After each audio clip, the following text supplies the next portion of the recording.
ఉన్నత నైజం, దేశంకై ప్రార్థించేది క్రైస్తవ్యం.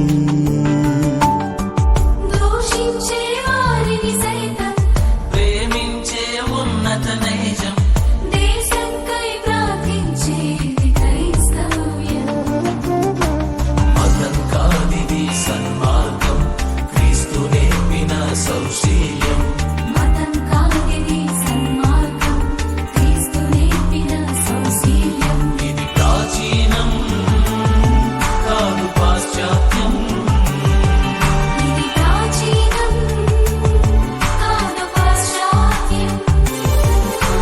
క్రైస్తవులం మేము భాగ్యవంతులం, ఏక మనసుతో దేవుని పని చేసినం.